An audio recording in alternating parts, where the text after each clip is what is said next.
Aqui no Brasil é muito comum ver gente que tem bastante nostalgia com o PlayStation 2, que não só foi um sucesso aqui no Brasil, como também no mundo inteiro, sendo esse um dos consoles mais vendidos de todos os tempos.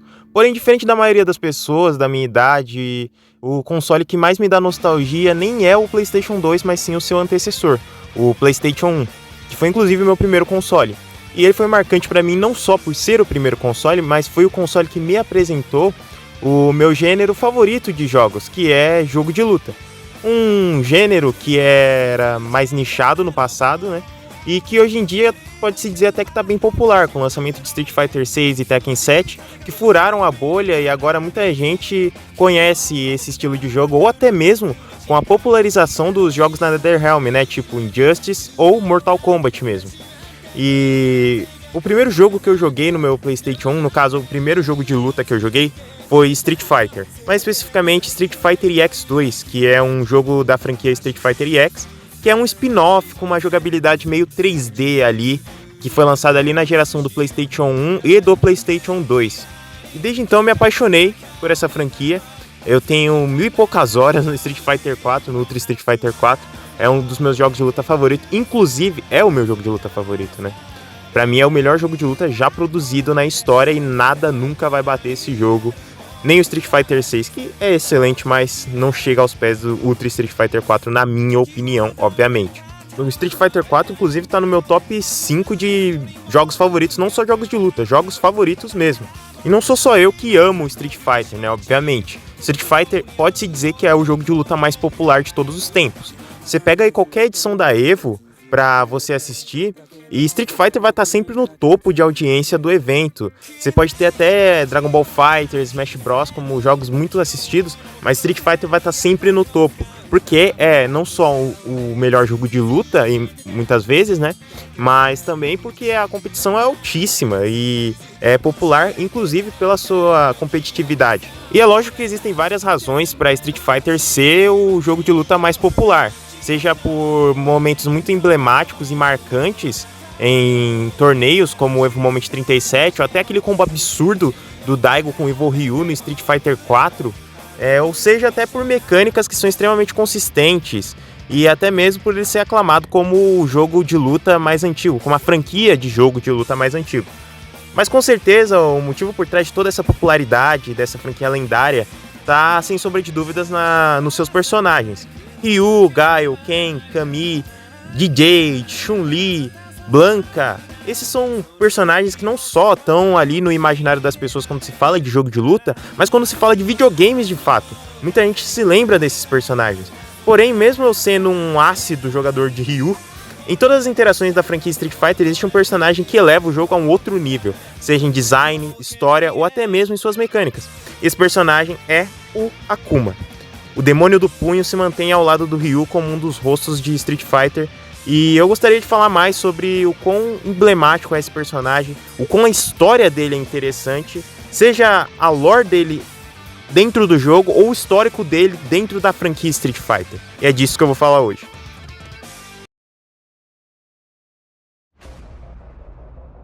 E bom, pra gente começar a falar, a gente vai ter que voltar na primeira aparição do Demônio Furioso. Street Fighter 2 era o mais novo sucesso do momento, um jogo de luta 1 versus 1 que era a maior febre nos fliperamas japoneses e que posteriormente passou a ter versões para videogames caseiros, obviamente, né, com todo esse sucesso. E muito se falava na época a respeito da lore do jogo, né, já que em Street Fighter 2 a única forma de você acompanhar a história dos personagens era através do modo arcade. Você ia lá, escolhia um personagem, zerava com ele e via o final dele. E aí você ia montando a história ali na sua cabeça, né?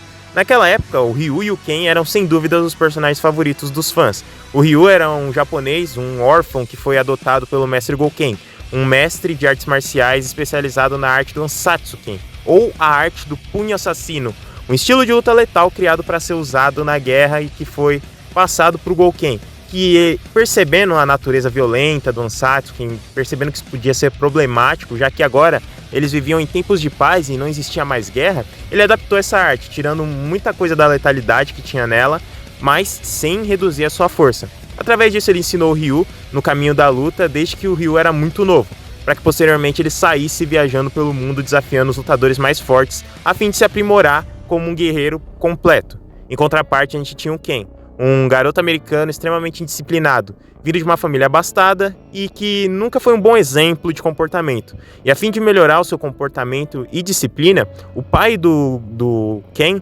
ele tinha um amigo no Japão, que era justamente o Mestre Gouken. Ele envia o Ken ainda muito novo para o Japão, a fim do Ken aprender sobre o valor da humildade, o valor de ter um bom comportamento através das artes marciais, onde ele treinou junto com o Ryu, através da tutela do Mestre Gouken. E é aí que ele e o Ryu se tornaram melhores amigos de fato.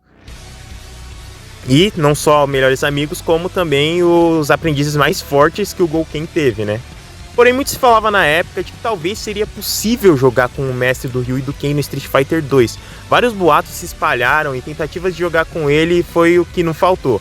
Até que, numa brincadeira de 1º de abril, uma revista especializada de jogos fez uma brincadeira dizendo que seria possível desbloquear o personagem através de métodos específicos. E que no lugar do último chefão, ao invés de você enfrentar o Bison, você enfrentaria esse personagem, e desbloqueando ele no processo. Esse personagem seria o Shenlong, o lendário mestre do Ryu. Acontece que isso era obviamente falso, e não passavam de boatos. Porém, a Capcom, vendo toda essa comoção dos fãs a respeito de ter um personagem secreto no Street Fighter 2, tomou a decisão de adicionar em uma edição posterior do Street Fighter 2 um personagem secreto.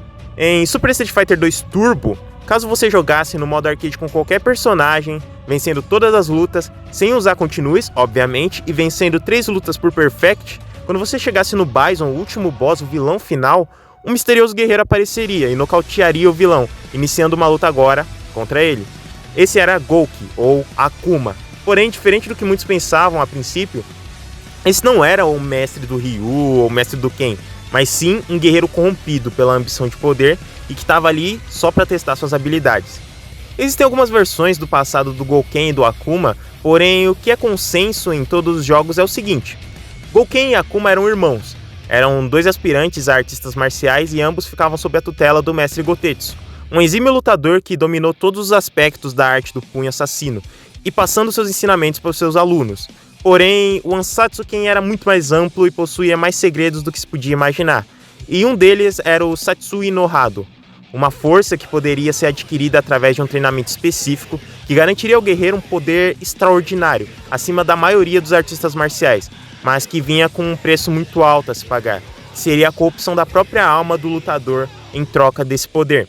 O Rado Negro era conhecido pelo Mestre Gotetsu, que conseguia utilizar ele durante momentos bem específicos, impedindo que a sua alma fosse corrompida no processo, obviamente. Gouken sempre foi um lutador bem honrado, então ele nunca buscou atalhos e ele nunca sacrificaria sua alma por poder. Mas em contraparte a gente tem o irmão do Gouken, o Gouki.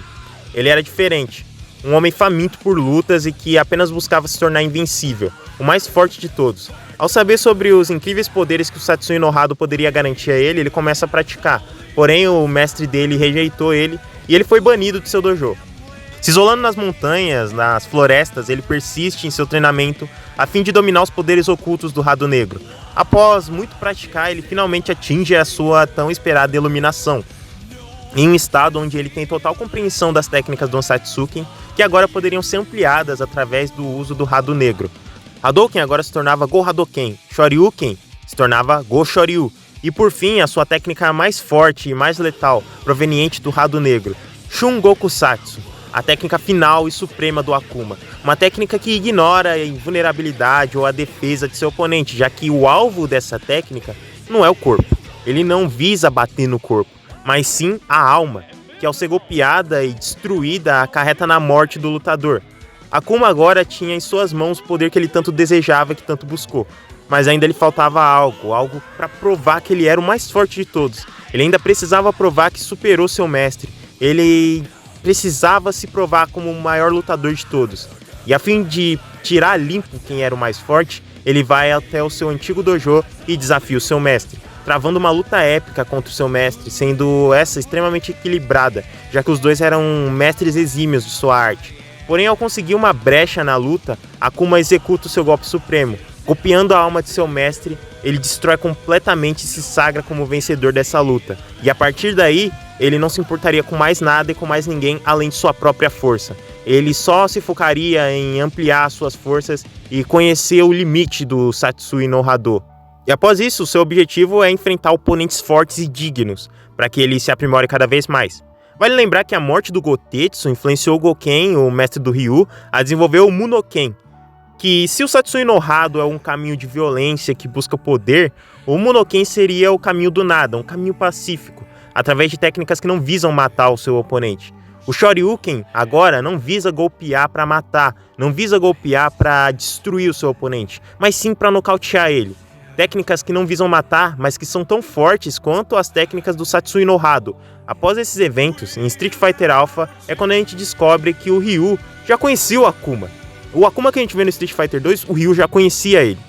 Já que, após concluírem seu treinamento, o Ryu e Ken, eles saem do dojo do mestre Gouken a fim de testar suas habilidades. Enquanto o Ken estava nos Estados Unidos e o Ryu viajando pelo mundo, o Akuma apareceu no dojo do Gouken para desafiar ele, supostamente matando o Gouken no processo usando sua técnica Shungoku Satsu. Mas em Street Fighter 4 a gente descobre que na verdade o Gouken estava vivo esse tempo todo, já que ele foi um dos poucos lutadores que desenvolveu um meio de counterar o Shungoku Satsu.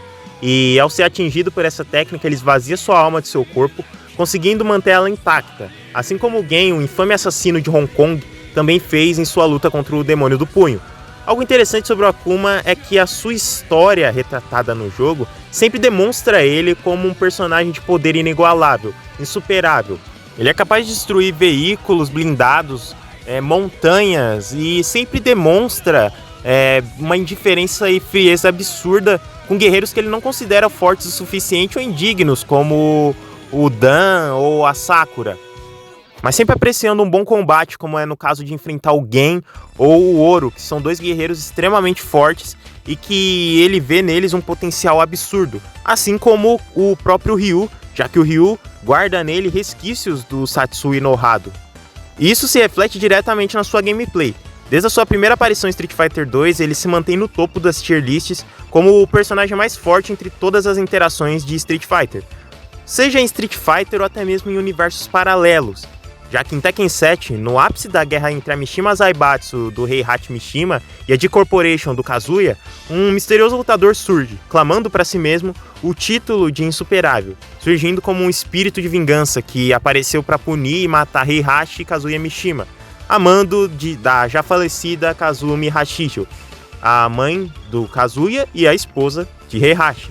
E assim como Street Fighter, na lore de Tekken, ele é extremamente poderoso, capaz de lutar contra o Heihachi, um cara que apenas com seus punhos invadiu a Mishima Zaibatsu e subjugou toda a Tekken Force, que estava armada com armas de tecnologia avançada.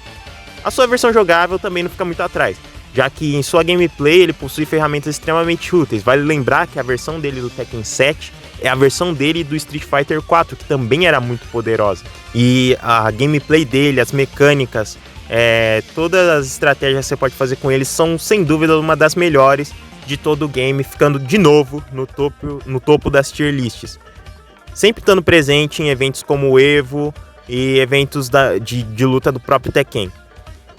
E ele marca presença não só em jogos de luta, como também em outros jogos que não necessariamente são do gênero de fighting game.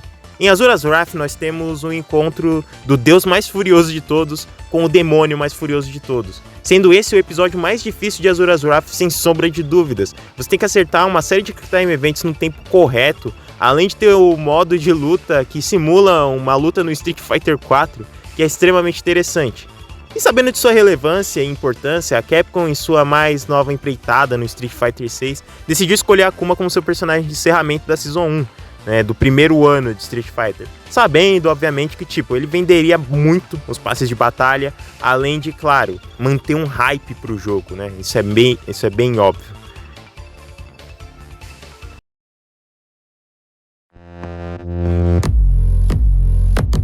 E bom, esse foi o vídeo.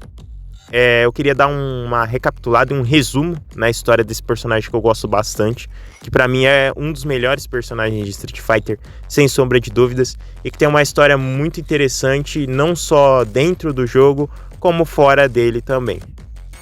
É isso, muito obrigado a todo mundo que assistiu, se inscreve, deixa o like e é nóis.